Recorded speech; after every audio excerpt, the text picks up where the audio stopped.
What up, Hype Squad? It's your boy Lucrecio coming at you with another video. And if you're new to the page, welcome to ExceedTheHype.com. To join the Hype Squad, all you gotta do is click subscribe, alright? So, today's video is entitled The Brodie Explained, right? Obviously, we're talking about none other than Russell Westbrook and his possible attitude going into this year and his possible MVP candidacy, alright? So, a lot of people have made the assumption that because of the change and because of his new teammates and all that stuff, that he's basically out of the MVP race.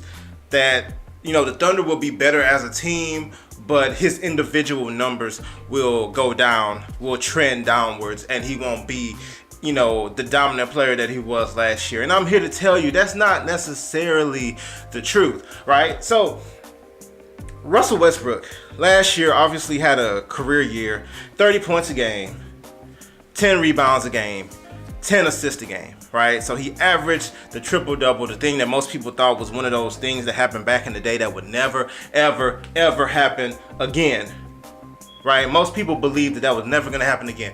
Russell Westbrook did it. The reason why he did it is because Kevin Durant decided that he wanted to take his talent to the Golden State Warriors, even though the Golden State Warriors beat his team in the Western Conference Finals after they were up 3-1. And he was supposed to be the leader of the Thunder at that time. He decided to go be a co-captain to Steph Curry. Left Russell Westbrook high and dry with a team that was not good enough to compete, which is the important thing. The Thunder were not going to be good enough to compete in any real shape, way, manner, shape, or form, or whatever. Because of that opportunity, Russell Westbrook decided to create the challenge, or I don't know if Billy Donovan created the challenge for him, to go after the MVP trophy. This is going to be one of your only chances to go ahead and chase your individual stats, to go ahead and play, you know, video game basketball, to go ahead and raise your ire around the league, and then post this season, we will go out and get you whatever help you need so that we can go and try to dethrone the Golden State Warriors in the Western Conference, since they have won the Western Conference 3 years in a row. So Russell Westbrook, he accomplished every individual task that he could possibly do. He broke the triple-double record, had 42 triple-doubles last year. He averaged the actual triple-double. So he both broke the record that Oscar Robertson set, and then he equaled, you know, the feat that Oscar Robertson did back in the day, a long time ago. And then he won the MVP trophy on top of that. So that's in his trophy case forever. You can't take it away from him.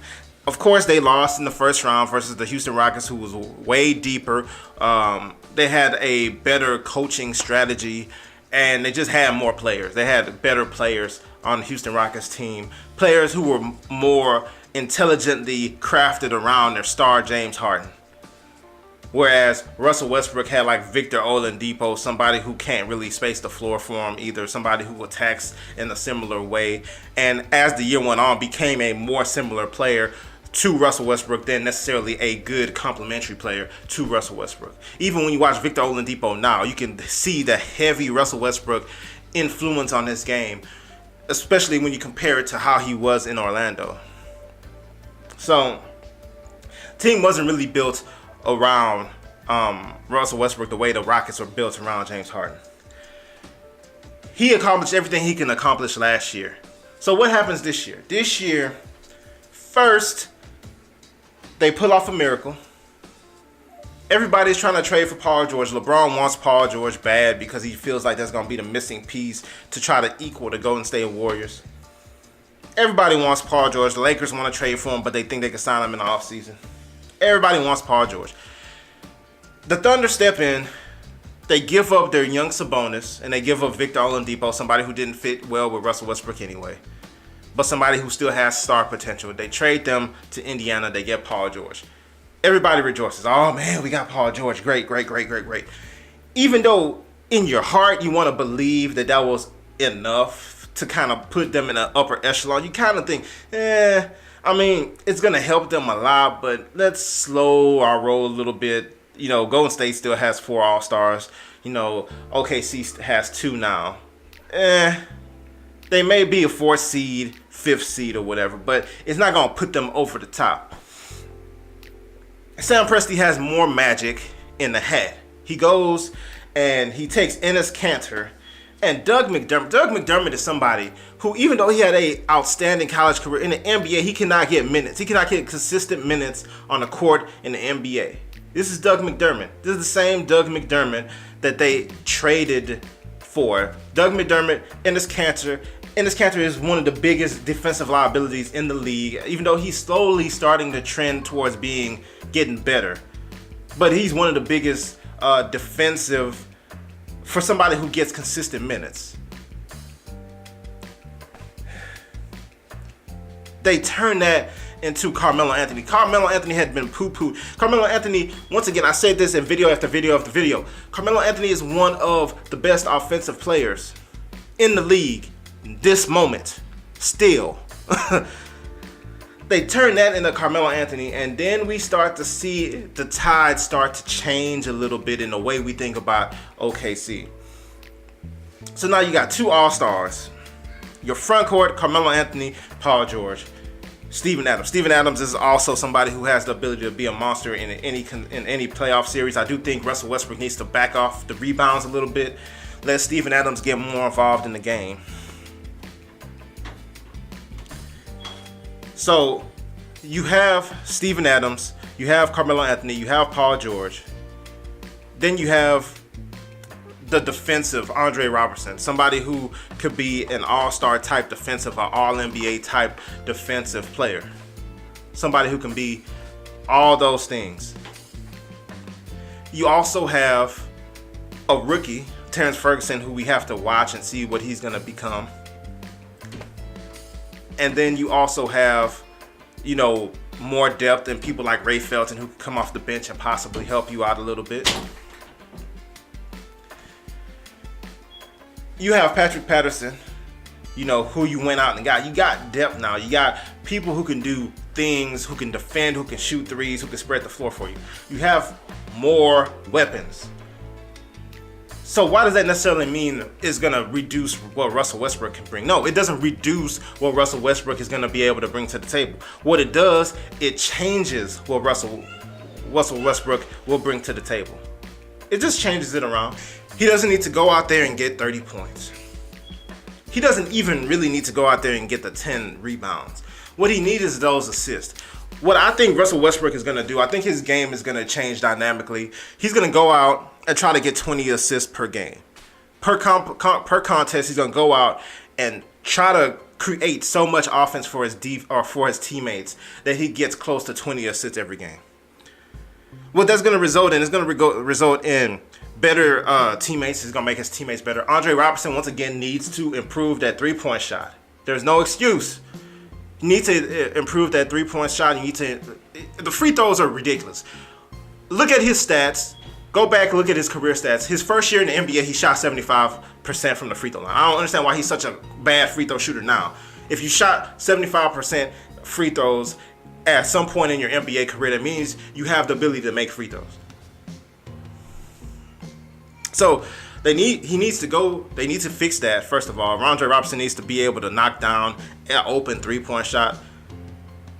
If nothing else, okay, if it's contested, if somebody's closing out on you, that's one thing. But if you're wide open and nobody's closing out on you, you should be able to hit that three-point shot. You just should. If you're an NBA player. So it's also going to result in higher efficiency. I think Russell Westbrook, the defenses have to react to him driving to the basket. So they have to overreact to that so much that he's going to get his teammates, namely Carmelo Anthony and Paul George, who are really good three-point shooters, especially open catch-and-shoot three-point shooters.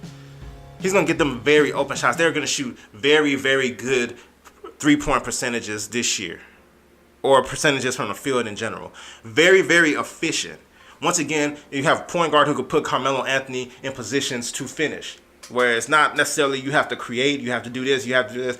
Catch the ball, shoot it. Catch the ball, one dribble, basket. Catch the ball, whatever it is, but he's putting you in position to finish the play off, to finish the possession.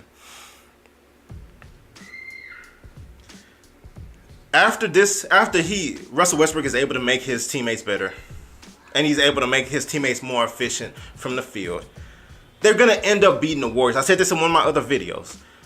That combination, when it's fine-tuned correctly, to have Billy Donovan, I said it in one of my other videos again, Billy Donovan has a formula for the Warriors.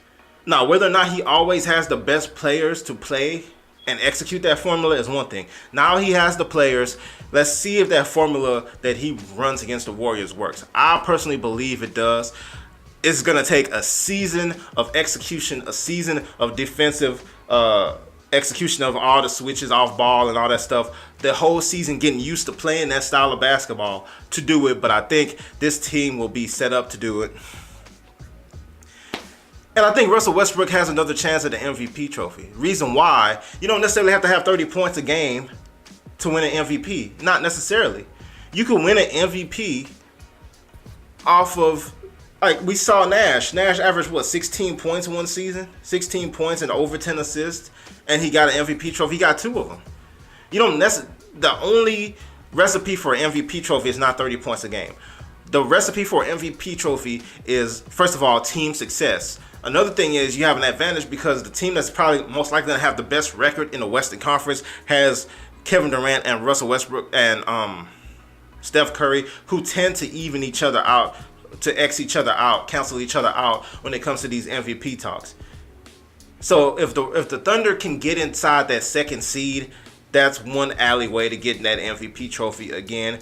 Once again, if he averages over 10 assists, if he starts to trend towards the higher teens, 15 assists or more, whatever, this for a season, like I said, that should be his new goal. I think he puts the spotlight on himself once again for another MVP trophy. And this time it's going to be accompanied with a trip to the Western Conference Finals and a chance to knock off the old vaunted Golden State Warriors. Let me know what you think. Do you agree? Is Russell Westbrook going to win the MVP again? Are they going to make it to the Western Conference Finals?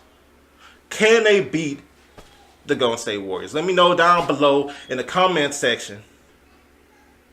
Once again, like the video if you enjoyed this content. Give it a thumbs up. And if you're not a member of the Hype Squad, go ahead and subscribe, all right? All you got to do is click that red button, all right? See you next time.